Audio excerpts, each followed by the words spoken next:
So we can break down. Hi there. What's up, Tyler, Keith? Plugged on. We have some shit. Let's talk about it. Some That's shit. what we do. We talk about the movies. We the talk video about games. shit. We talk shit. Yeah. Start shit. Nah, not really. That's gonna be this whole episode, just starting shit. Just call people out. Yeah. We call out for. Bringing it back. The dumb puns. Yeah. Bringing it back. Yeah, Red Dead got a trailer. So did Ant-Man and the Wasp. We'll have a quick chat about them. There's some interesting things going on with Destiny 2 that we'll talk about. There's a lot of music things that we can talk about as well that we'll get to later. I guess we'll just talk a little bit about some of the video games we've been playing, because there's some changes to some of them that are interesting. Yeah. I think, well, we talked a lot not last week, but the last episode, right? Yeah. Yeah. We talked about God of War. We've both finished God of War. He's great. He's still really great. Still great. Probably better. Yeah. I mean, it is really, really well done. And one of my favorite adventures I've ever experienced in a video game. I mean, it's truly something special to me. Just so many amazing moments, and the game just gets better and better. Not only does it get better and better story-wise and character-wise, but like that combat just gets so fucking great later on. We should, yeah. I think in sometime in the future, I'd like to talk spoilers of this game. Yeah, for sure. You, me, and Sam, because it's a game that I think. You're best going into this game completely blind and never looking up a goddamn thing. Yeah. Just soak it all in. Just take the 20 hours to play through the story or whatever you want to do and just do it.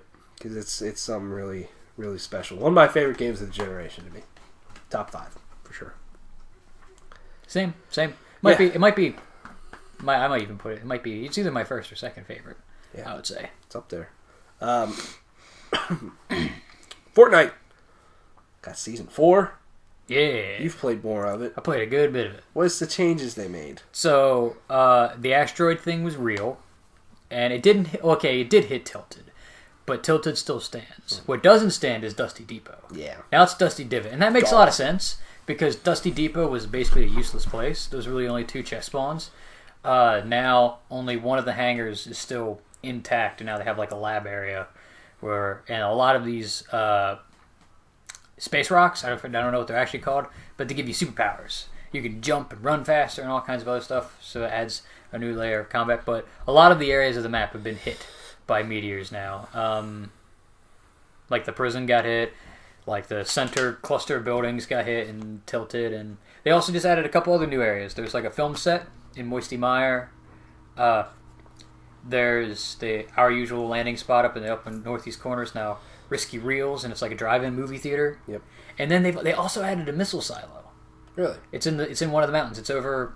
It's either next to Snobby Shores or next to Haunted Hills. But like, there's like a shack, and you go into the shack, and yeah, it's a missile silo. Wow, that's cool. So I see that yet. Yeah, well, maybe if we get on later, I'll be like, hey, it's over here somewhere. So, yeah. But. Yeah, stuff like that. That's basically it. I mean, new challenges, new modes, new skins. It's all superhero themed. Yep. So some of them are really cool. Yeah, I like. You get it pretty early. I think it's rank 7 or something. But the new pickaxe you get, or at least the first one you get, is really cool looking. I like that thing. I think it's cool that PUBG is over here making new maps, which is cool. But Fortnite's like, no, we're going to refresh the same map from season to season, make it basically feel like a new map a lot of times with a lot of new mysteries to it and all sorts of stuff. I think that's a cool thing. I landed in Dusty Divot once when... Yeah, I did. I landed there once as well. Ooh, what are these moon rocks? I just want to see what they do. Boom! Done in like 2 seconds. I'm like, okay.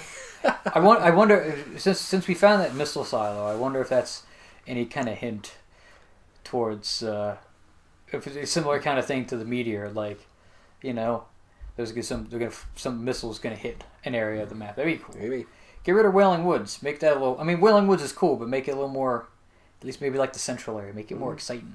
Yeah. Or something. Or take out Moisty Mire. Nobody goes there. Yeah. I mean, the area, the film set in Moisty Mire has a lot of good stuff in it. But so yeah, I like it. All the stuff that they added, it's cool. Yeah, it's cool. It's cool that they, there's a lot of hype behind a new season. Yeah.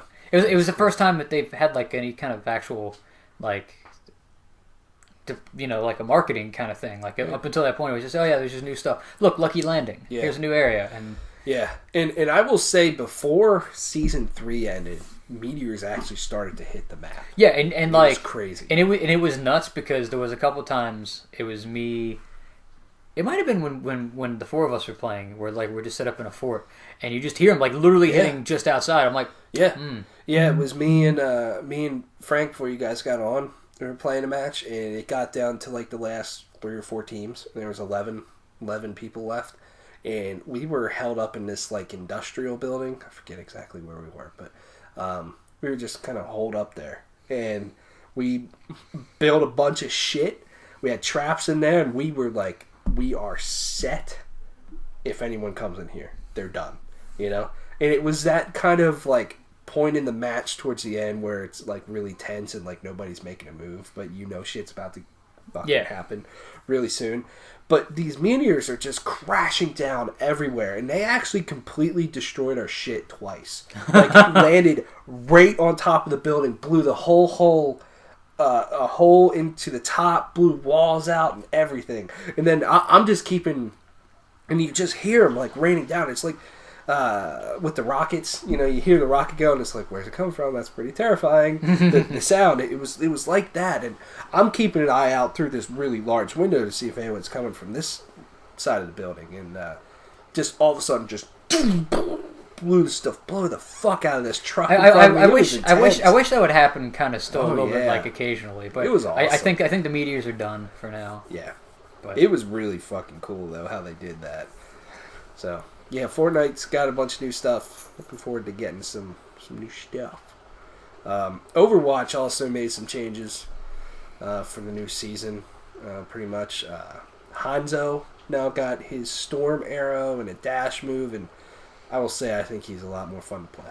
I think that was the whole thing, to make him a bit... Because as a sniper, Widowmaker is, for the most part... Besides like Hanzo's like scatter arrow ability, like as a sniper, Widowmaker is better. Yeah. Just like universally. But like now he can kind of compete with her a little bit better. Yep. And he's better at the medium range, so which is always good for him. All those nerfs that we talked about like a week or 2 ago, they all went through. Yep. And then... Rialta is in, which is cool. I don't know if they put the Horizon Lunar Colony things in, but they've Jeff Goodman did talk about finally what they're doing with Symmetra. Defensive hero, her beam doesn't lock on anymore. It's a straight beam, but it does a little bit more damage, but it takes longer to build up to max damage. The orb thing that she fires out, it does a little bit more damage and travels faster. She can now fire her turrets, so now they can be used offensively. You can put them behind people. You only get 3. And the other thing is you get 3, but they slow and they do a little bit more damage, but you only get 3 now, and you can shoot them. And then I think probably the biggest thing is her teleporter is now one of her abilities where you can put a teleporter up to 25 meters away, and then where you're standing, the sender will go and the receiver will be where you put it. So it's like if you're playing on like Hanamura and you're defending the first point and you're like, I want to bash it up on that building to the right because he can't get up there by himself. Boom, teleporter, done. He's up there. That's cool. And now her ult is now her photon barrier, which is basically like Maze Wall, except it is infinitely big, meaning if it has enough space and you can do it, it will go across literally the entire map and you can't go over it. And it's 5,000 health. Wow. So you basically have to go through it. Yeah. In order to do it. But but then you could use that to almost trap the other team, because then they have to go through and it's like boom. You can do that to trap the other team. Also, it's like that would be really good for like, again, if you're defending the point, put it right in front of the point, and then just have like a Reaper, a Brigida, just a Reinhardt, just a bunch of close range guys that just are just gonna mess up in the close range, and it's like you're gonna do some that could be the most meta changing thing that they've put in to the game. That's a big change. I mean, they're the first time they're moving a character. They're finally adding another defensive hero. Mm-hmm. I mean, technically, she's not a new hero, but yeah, because technically they don't even. I mean, they don't look at it as attack, defense, tank, healer. They look at damage, tank, healer. So, and I think it works. I mean, Symmetra was always just a weird character. She only worked in certain situations. You couldn't use her. If you used her well, holy shit. Yeah. Light you up. Yes, yeah, like especially like if you like, oh, it's a Symmetra, I don't know what to do. Yeah. But like, yeah, I mean, so this changes the game a bit. I mean, there's some Brigitte nerfs that are going through. They're kind of apparently she wrecks in competitive, so they're nerfing her a little bit, making her shield bash go a little more powerful. And, I played as her last night for like one match, and I did really well. I felt like I was doing really good. I don't know if the other team just, wasn't as good as us, because we did overall win the match, but I was fucking destroyed. I get some of the things because like they reduced her ult. Now you don't get 150 armor, you get 100, and I can kind of understand that because like as long as her ult is up, if you're within the radius, it'll keep you at max shields or max armor. But then so it's a little bit easier to kind of burn through that now. But Brigitte is a character where you either get a lot from her or you don't get anything. Mm-hmm. Like, if you're not brawling and you're not in there against people and your team isn't with you, then you're useless as a healer. Yeah, and it really did go well. I agree with you. And, like, when we were playing, that match I played, like, I saw we had really good, like, support there. We had a healer, and then someone chose Reinhardt. We were on defense. So I'm like, Brigitte is just perfect to complement that. Yeah, Brigitte and Reinhardt is, like, that's literally the combo. It's made to be good. Like they literally looked at that, even with the lore. It's really cool. So, I like it. And then Anna's getting a buff. You can now heal. You can heal teammates through other teammates if like a teammate with full health walks front. So now that'll help if you're just firing into a group of teammates. Somebody won't just steal it. It doesn't work with damage, which I think is fair. That's fine. And then in free for all, she can self nano boost. Cool. Just because otherwise her ult is literally useless in free for all. Yeah. I don't know how you could do that to make that work in the rest of the game to have her self nano boost. Right. I also don't know many situations where an Anna self nano boosting would help you better than giving it to like a Reaper. Right. So. Yeah. Pretty cool changes coming to Overwatch. I mean, I like them for the most part. I think they are for the better. Honestly, I still love playing Overwatch. I do too. I've kind of backed off a little bit. I think ever since actually for the most part ever since last season I've kind of backed off. After our place matches and a couple matches into that, I'm like, all right, I'm good now. Yeah. But I think it's a new season. I'm feeling it. But yeah, agreed. Otherwise, I think that's it for the most part in terms of big things that we've been playing. So yeah, let's talk a little bit of Red Dead Redemption 2. Mm-hmm. We got a new trailer this week for Red Dead. It's the third trailer. A little bit more set up for the story, I guess. A little bit more about the characters and what's happening. So this game is set pretty much when the Wild West was sort of tamed and the law started to start coming in. Wiping out a lot of these gunslingers and stuff. And Red Dead was set... because this one's a prequel. So yeah, Red Dead kind of had more of that. It was like 1911, wasn't it? Yeah. In Red Dead, they're pretty much gone. I guess what this game is going to be is you're kind of seeing the fall of that. So you're kind of seeing the gang from the first game as well that you were sort of hunting down a little bit of. And I mean, I think it's a cool trailer. It doesn't get me more excited for Red Dead than I already was. And also, John Marston's apparently in this game, as seen in the trailer, which, why did you reveal that, Rockstar? I don't understand. I mean, you kind of figured it's prequel. He's going to be in the game, but still. I just think that excitement when he would show up the first time would just be fucking awesome. Yeah, I mean, granted, I guess there's a little bit more of a thing to do that, because, like, there were things like that in GTA 5. But there was, like, minor things. Like, for one of the heists, you could get, I don't remember his name, the main character from 4. His brother. Or his cousin.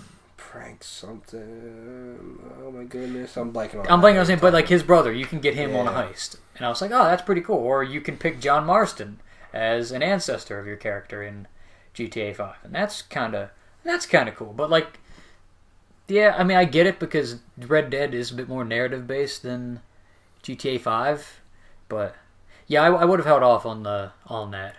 Yeah. Too. It would just make more sense. But it just seems. I hate that aspect of the movie trailers is crossed over to video game trailers. Yeah, I know. How like movie trailers ruin things. Jurassic World. Oh, yeah. God. Yeah. That's a horrible trailer. So IGN. Not Red Dead, but yeah, IGN had kind of the first hands-on or first preview of this game from anybody. No gameplay with that, but still they had a pretty cool write-up of it. I'm just taking this from Game Informer here that just sort of summed up what IGN wrote. So this says here, another generational leap in open world design. So basically what the God of War does is that whole one-cut thing. Mm-hmm. Red Dead's doing that. Oh. Red Dead Redemption 2 doesn't transition away from the game camera into cutscenes when talking to characters, and new missions arrive organically through conversation, not necessarily creating distinctions between the Golden Path story missions and side missions. They are simply activities that present themselves as you live in this world. Players have control over how these interactions play out as well. Depending on the circumstance, the player has multiple contextual options for engagement. Upon first coming across a person, Morgan could act politely, intimidate, or even rob them. How the person reacts depends on their disposition. They also take note of whether Morgan's weapon is holstered and react accordingly. So it seems like basically what Rockstar's trying to do is make things just a lot more organic in this world to make you just really get sucked into it. I mean, GTA 5 was really good at that, and it seems like they're taking it to a whole nother level, which I think for open world game design, that's pretty fucking awesome to me. There's no protagonist swapping like in GTA 5. Fair enough. You're just playing Morgan. There's an outlaw camp that is your mobile hub, I guess, that'll move around. That's where you'll talk to a lot of the different characters in the gang and all sorts of stuff. And it also has resource demands that need to be met. But it's up to the player if they want to take time out of their day to hunt for a fresh supply of meat or stay the course on their current activity. Interesting. Keeping your horse alive matters. Otherwise you have to get a new horse. Yeah. The more you ride, feed, and groom your horse, the deeper the bond between the both of you forms. This is critical for the horse becoming more comfortable in precarious situations like shootouts and coming across nature's most formidable predators. If your bond is weak, the horse may throw you off its back, and take off away from the threat, taking your supplies and best weapons along with it. They better keep your fucking horse alive. Mm-hmm. That's pretty neat. And then apparently there's some exciting new locations. New Hanover. Yeah, there we go. Red Dead 2 sounds pretty good. Well, one thing, so full disclosure, I have not. I have not finished. I never finished the first Red Dead, so I might maybe see about, because I know it's on Xbox backwards compatibility. I might maybe buy it and try to play through it. Yeah, I have it if you want to borrow it. Okay, that way I can do that. Yeah, but I want to beat GTA 5 first, but I wonder, because I don't know. I'm assuming from what I remember. I mean, John Marston, though the protagonist is, I'm assuming if he was a member of the game, is probably not necessarily like a quote unquote hero. In Red Dead Redemption, no, he is not. So it would be interesting. Very much like anti-hero sort of thing, like a Joel, like a Last of Us. It would be really interesting if this game somehow showed like a different side, like, because like that like he's hunting the gang, and I don't know off the top of my head the exact circumstances behind that. Did he get kicked out, or was it like he just left, or sort of. Like if maybe there's another side that you don't see because it's a biased storytelling perspective. You see it from his perspective. So what if there's like, you know what I mean? Something that'd be cool would be like, yeah, he's, sure, you probably like him because, I mean, from the first game, but it's like, oh yeah, he's not his story wasn't the full story. That'd be really cool. Yeah. Like, it's like, oh yeah, we kicked him out because he's just an asshole. Mm-hmm. But, yeah. Yeah. I'm just looking forward to a new Rockstar game. I mean, it's been obviously a really 5 long years. time 5 years. since GTA 5 first came out. And also, like, I'm just ready to kind of be back in Red Dead's world of the Wild West. Like, nobody really does that. You know, there really hasn't been other video games since Red Dead in the West too much. I mean, you have Call of Juarez and stuff. Yeah, Call of Juarez and, like, but older games like Gun. But that's, like, it. Yeah. But also, like, Red Dead Redemption, I still think has one of the best stories in video games that video games have told, and I'm ready for more of that, honestly. You know, I think Rockstar's really upped their story game over the past few games, I think. Like, Red Dead was great. GTA 5 had a really great story, too. And I think Red Dead Redemption 2 is going to be no different. So, look forward to it. Alright, let's talk a few things. Destiny 2. Destiny 2 is going to be getting brand new DLC this coming week, May 8th. The Warmind DLC launch is going to have a bunch of new missions, story, activities, maps, weapons, armor, all sorts of stuff, and some changes along the way. The first thing we'll talk about is Bungie is adding new, less random loot boxes to Destiny 2. Sure. The company detailed the new kind of loot box system introducing in Season 3, the Prismatic Matrix. The Prismatic Matrix will feature 10 items every week, but will not drop duplicate items, meaning players who have 10 matrices in a given week will acquire every reward for that week. Items dropped from bright engrams or bought with bright dust also count against the duplicate counter, making matrices among the last rewards players will want to gain during a given week to guarantee the highest chance of earning a new item. Okay. In order to receive the reward from the Matrix, players will need a prismatic facet, which they will earn once a week after their first level up. Or you can buy them. Of course you buy them. I mean, that was a given. Yeah. This is basically what Bungie's trying to do is just reduce the amount of random shit that goes on in Destiny 2, which at launch there was a lot of just random shit. And the amount of like duplicate exotics you would get was really bad. I mean, it really was. I mean, you would go grind out all those activities every week to get new exotic stuff or something like that, and it all would be the same shit. I mean, it might have a little bit of a better light level so you can see your numbers go up just a little bit, but I mean, it would literally be the same shit all the time. It's frustrating. The one thing I will say though with this is, like, I know that that's like a thing, and I get that that's frustrating, but at the same time, isn't one of the biggest complaints about Destiny right now is how easy it is to get everything. So that's my one word of caution with all of this. See, I wish they wouldn't have duplicates, but they would do what the Taken King had, which was like actual quest to go get a lot of these weapons. There's none of that. Like, I want that sort of stuff of like, you have to go through this really tough mission to get something. Where's the black spindle sort of thing? That, you know, stuff like that. I think if they put that in, then there isn't as much complaint of like, oh, it's too easy to get stuff, and it's also random. Yeah. You know what I mean? Like, it was just all by chance. Everything, pretty much. You know? The other thing with Destiny 2 is, you know, unsurprisingly, we're going to get a big expansion in the fall for it. Did not say on a date yet, but said September. We'll learn more at E3. I mean, it's assumed September, but with everything that's coming out, you never know what's going to happen with it. But what they said in an Activision earnings call is that there will be a new mode to the first-person shooters as a genre in this expansion. Mode. What's that mean? Mode. New mode. I mean, gaming is such an iterative thing that it's hard for something to be truly new. Yeah. So, like, what, you know, are they taking something to put a spin on? Is it a battle royale sort of thing with their own spin on it? Is it a multiplayer is it PvP and PvE sort of combination of something that's fresh.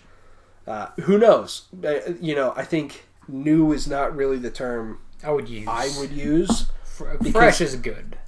Yeah, because when you say something is new, that's going to put a really big emphasis on, like, this should be totally different. Like, I never seen this coming, but...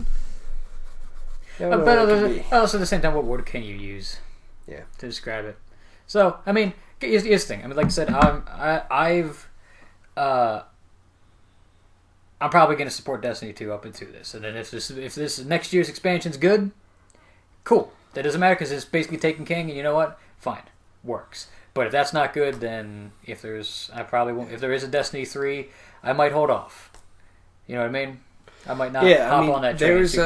There's certainly, like with the Taken King, there's a lot of pressure on this expansion to make the game what it should be. Yeah. In the first place.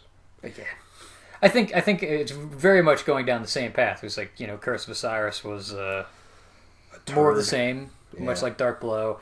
The Warmind sounds like very similar to House of Wolves, where it's like, here's some new stuff, because we realized we messed up. Here's some new stuff, and then the fall expansion will be, boom, here. The game's good now. Hopefully. We'll see. I think, if Destiny 2 does have this new and exciting mode, hopefully it is cool, because that's certainly something that Destiny could use right now. It's just something new and fresh and exciting. Draw people back in. Yeah. Who knows? PvP raids. Like it's a raid boss and it's a competition to see like who can do something. Yeah. I like that idea. I hope they have it, because I kind of want to do it. The raid layers. Mm-hmm. That's a cool concept. I just wish they would add more. Yeah.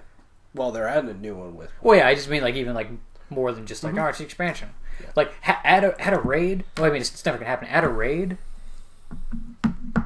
and a raid layer. Yeah. In the new expansion. In the fall expansion. That would be cool. And then probably if they do it like an April update, add another one. Mm-hmm. Yeah. We'll see. We're supposed to see at E3 what this thing is. Hopefully it's it's not like an E3 and then it's like, it'll be like a short thing that they show during the Sony conference, but we're going to announce it a week beforehand. It's like, Game Informer will get the... if they do the Game Informer thing like they did with the Taken King, that could be cool. Because all that stuff is great. Yeah. So. Definitely. Let's transition, just have a nice chat about the new Ant-Man and the Wasp trailer. We got our first official full-blown trailer for this. The other one was a teaser. Shit's fucking stupid. It's stupid because but it's a cool trailer. Doesn't add anything. No. Absolutely not. So it's trailer 2. It's not the first. It's trailer 2. Don't try to just be like, oh look. Don't try to build a pipe for this trailer. It's trailer 2. Shut up. Yeah. It is, and it kind of, neither of these trailers have raised my excitement level for this movie at all. Like, I've just been looking forward to more Ant-Man, and you're getting more Ant-Man, and it seems cool, and now Ant-Man has a partner, which is cool. And, it's going to be a fun movie, because Ant-Man was almost just like a comedy in a weird way, with some action in it, so it's probably going to be more of that. Paul Rudd's going to be great. And then it's probably, when it gets to action stuff, it's probably going to be super creative. And that's what it looks like. Like, she fucking throws something, now there's a gigantic salt shaker in the kitchen. The dude runs right into it. Like that. Or they go underneath the car and make the car big and boom, flip the other car. Yeah. Or the Pez dispenser from the first trailer. Or she, shows up in the car, she's big, then she's small, the dudes punch each other, she goes out and back in, it's going to be a fun movie. I wonder what it's going to do, if anything, to lead into Avengers 4. Who knows? Like I said, connections to it. My prediction is that it'll run either directly before. I think at the very least, if it doesn't happen after Infinity War, the end credit scene will happen after Infinity War. Like it'll, it's a meme. People know. People disintegrate. it's the meme, so it's not like, oh no, what are you telling me? The stuff happens, but somebody will do that. Maybe Wasp. That'd be interesting. And then that's how you explain how Iron Man's there for Avengers 4. And then... do you think the quantum realm, right? Yeah. Do you think that plays any impact into Avengers 4? Maybe. Somehow? Maybe. I mean, it depends. I've heard a lot of rumors on how you can explain away a lot of the deaths in Infinity War. And I'm like... And I look at it, and that's the answer. One of them... I'm not. I mean, I don't want to get into spoilers here, but one of the deaths that, if you watched our review, that I was adamant that this character was coming back, and y'all and Sam weren't about it. I think the soul realm could play a big part of it. So, because it exists, and yeah, then we stop talking. Yeah, so I'm gonna spoil something. But regardless, I think Ant-Man needs to be in Avengers 4. I mean, somehow. Yeah, and then also Hawkeye needs to be in Avengers 4. Yeah. So. I think they will, but Ant-Man and the Wasp, July 6th. Not too far off. Yeah. Exactly 2 months. Exactly 2 months. No, it's the 5th. Sure, it'll be fun. And it's tomorrow. Exactly 2 months from tomorrow. When this post, it'll be 2 months. Got you. Yeah. Alright, let's talk about some music. Get the fuck out of here. Some stuff. And things. Stuff and things. What are you doing, stuff? Rage Against the Machine's drummers hopeful for a reunion. Fuck right. Speaking with Dean Del Rey on a recent episode of Let There Be Talk podcast, Brad Wilk, the drummer, said, "Nothing would make me happier than to be able to fuck shit up right now with Rage Against the Machine. It's just really a matter of us all getting on the same page. It's always been something different. It's always been somebody different. It's always something. For us, it's kind of like the magnet theory. One magnet is always being pushed out. How they work. You've just got to get all the magnets to stick together for a minute, and that's always been our problem." Pretty good. How do they work? Yeah. Magnets, how do they work? I don't know.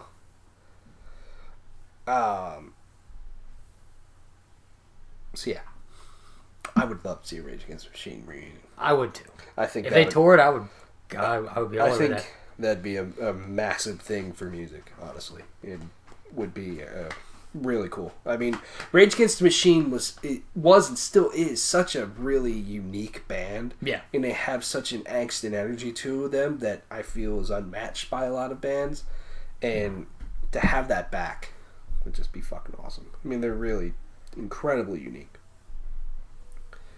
So yes, please.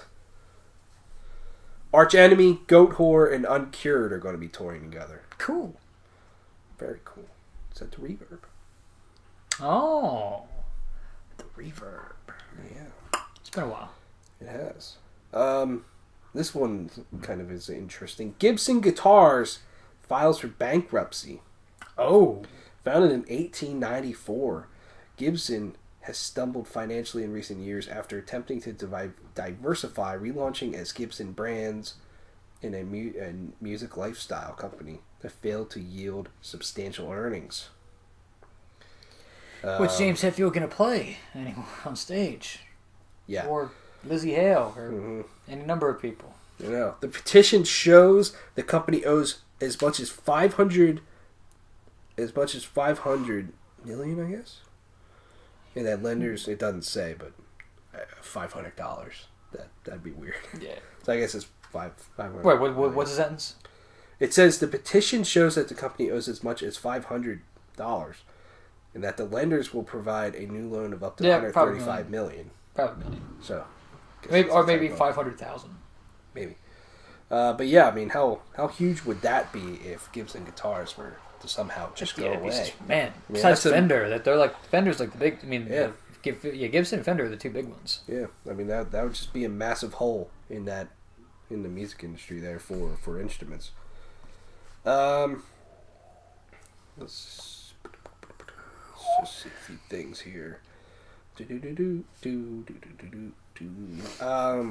Jesse Leach.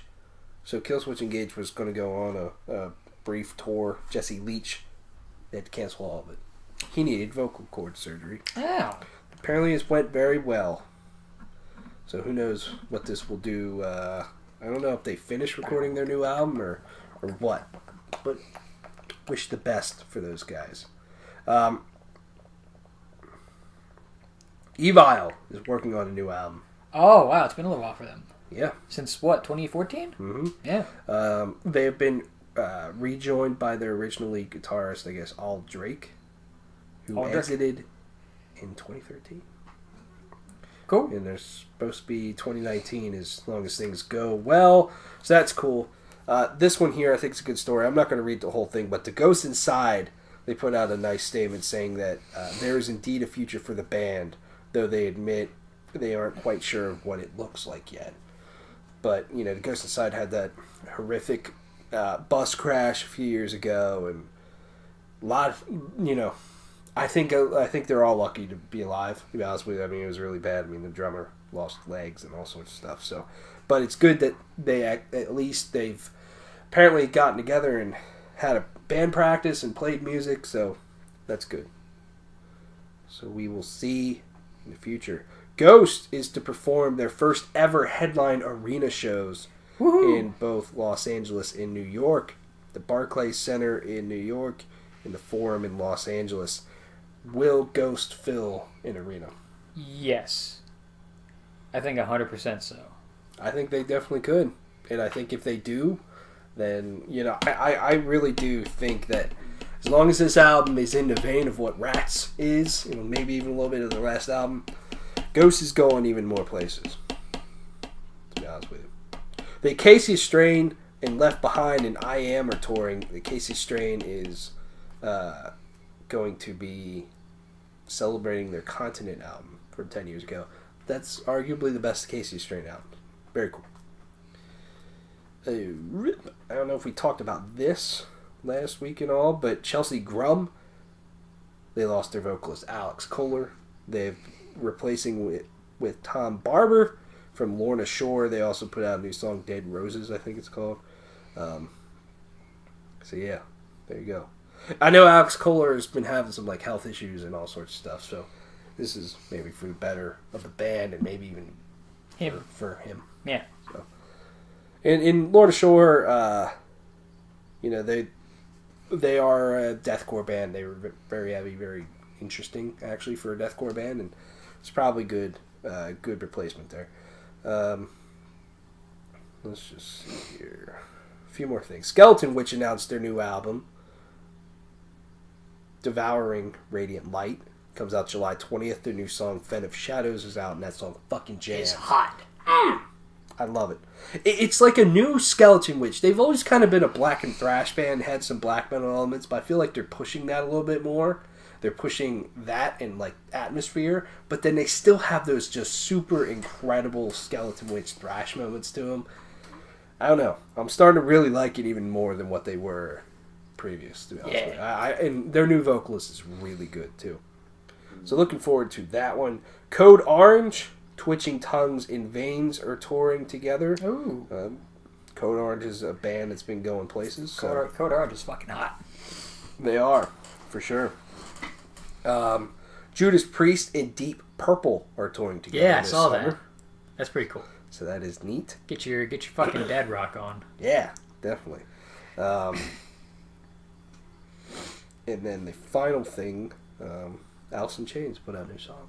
Yeah. The One You Know. They do have a new album coming out. They have not announced what that is or release date or anything. But fair enough. But still, song's good. I reviewed it last night, so go check it out. And then I thought there was one more thing I wanted to see quick. Oh, there was. Just find this. Really the final thing here. Tool. They finished tracking drums for their new album. Okay. They've also apparently they're doing these music clinics things, and they put out 4 minutes of a new song, Descending. I have not listened to it yet, but we're getting a new fucking Tool album. Yeah, it's happening. Fuck right. All right, I might. Basically, as soon as this is done, I'm just gonna start it. I'm gonna look it up, and then we're just gonna have it. Yeah, it's apparently called Descending or something like that. But yeah, I mean that's exciting. That's going to be a big deal when that finally gets announced and is coming out. The world is very much ready for new Tool music. That's it. Yeah. Thanks for watching or listening. See you guys later.